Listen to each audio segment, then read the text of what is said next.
Hey mamas, it's Miss Toni. Thanks so much for joining me. I just have some updates on Baby Karis. So Baby Karis is 8 months old and she is thriving. This girl is walking, y'all.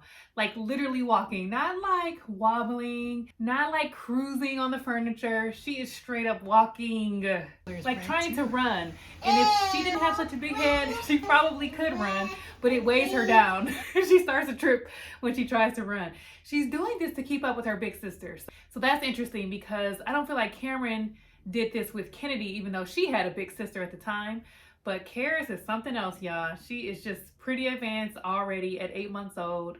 And she's no longer crawling. She's learning how to clap, which is so adorable. And we're working on her trying to say her first word. She hasn't done that yet, which thank God, because I'm like, okay, you're moving way too fast, little one. Way too fast. And I cannot keep up. And that's the thing. With Kennedy, she started walking around 9.5 months, which was actually pretty early at that point, but not 8 months. Cameron, she walked closer to like 10.5 months.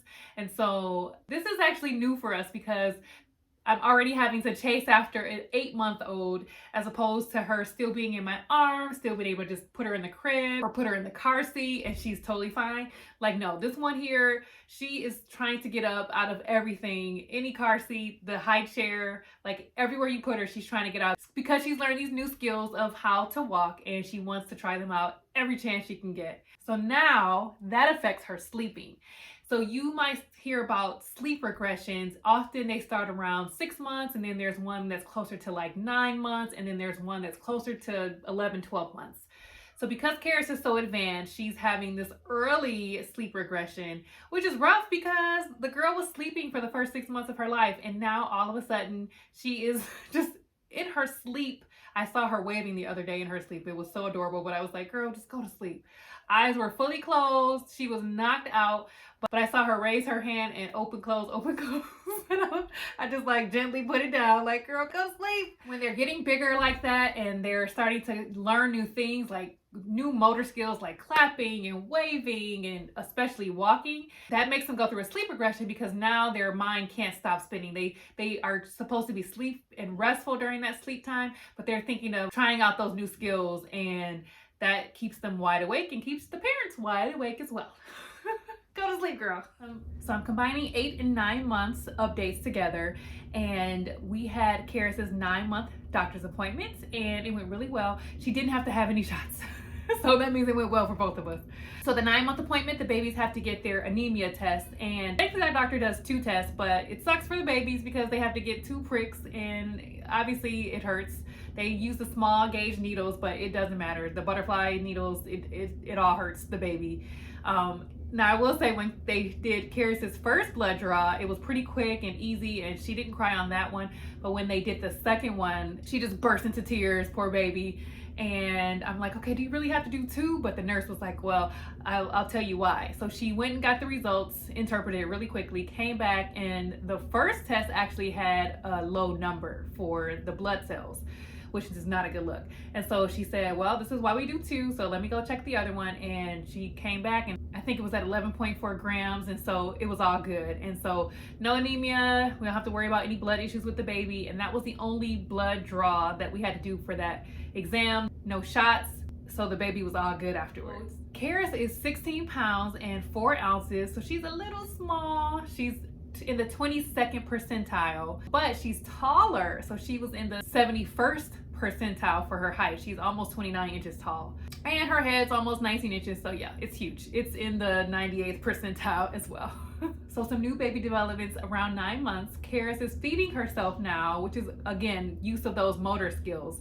So she's doing some amazing things all by herself, and the cool thing is she's like teaching herself. So we thought like, oh, she'll watch her big sisters and she'll do as they do. She'll learn from them. They'll actually show her the mechanics of how to do certain things and she'll be able to pick it up. No, Karis does this stuff on her own. She just learns it. She just does it. She just climbs stuff all over the place. Like, she just does it. And of course, there are certain things that subconsciously I know she's picking up from her sisters and from all of us really, but there are other things I'm like, how in the world does she know how to do that? Like, she picked up her daddy's whistle and knew how to blow it, and it was a brand new whistle that I just bought for him because he's coaching basketball, he's coaching Kennedy, he's turned up about that, y'all, so turned. But I had bought him a new whistle for him to use at practices, and I had it in the living room. I had opened it up and I just set it aside and forgot it was there. And Karis picked it up like an hour later and just started blowing it. And at first she was like covering the hole with her mouth so it wasn't making any noise. But I just watched her for a minute. I was about to take it, get her baby juice all off of it before Calvin got home. But then I was like, let me see if she's gonna figure this thing out. And she did. So she just ended up moving it like around her mouth until she started blowing it and could hear an actual whistle sound. And I was like, whose baby is this? Has she been on earth before? And she just does little things like this all day long. So it may sound small, but for an 8 and 9 month old, like these are some huge milestones.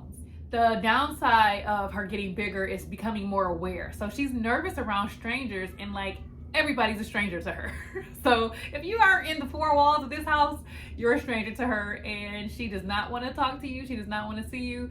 This girl smiles all day long when she's at home or wherever we are. If she's with us, the 4 of us, she's smiling all ear to ear. She's laughing out loud, like. But if she sees anyone else, or if someone comes up to her and they're trying to just say hi to her or pick her up, even a family member, she's like, no. She's like, no smile, straight face.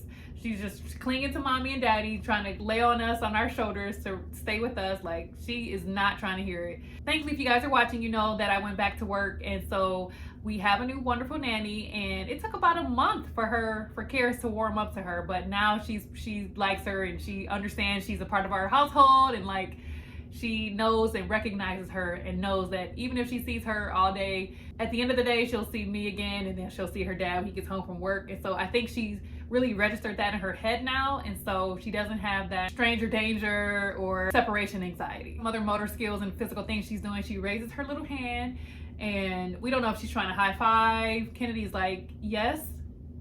Yes, Carrie. Yes, Karis. Do you have a question? Because she's so used to raising her hand at school. We don't know if she's doing that or what, but we just high five her sometimes or just shake her hand or whatever. But it's so cute. She just raises her hand and looks around like, acknowledge this, guys. She's climbing up the stairs. She's been doing that for a while, but now she's super fast. So we already had a baby gate at the top of the stairs just from Kennedy and Cameron, and we just never took it off. And so we reactivated that bad boy and got it tightened up. And so we have been using that one for a couple months, ever since she started crawling. But we got a new one installed at the bottom of our stairs, and it's a nice expandable one that she can't remove herself, because she was starting to go up the stairs. And you just want to be careful and use all precautionary measures to make sure you protect your baby at all costs, because at this age they just start getting super fast, and you think you're keeping an eye on them and you're trying to multitask.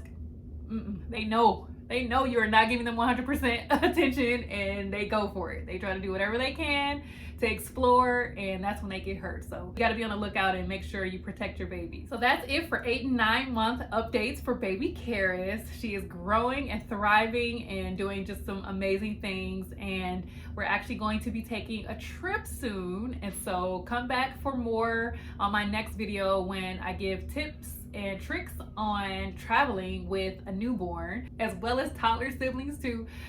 I'm a little nervous because we've never traveled with all 3. When we had Kennedy, we traveled everywhere. Like, she was like, everybody called her my purse, because I just took her everywhere I went, and she literally had gone on like 10 or 11 trips that first year of her life.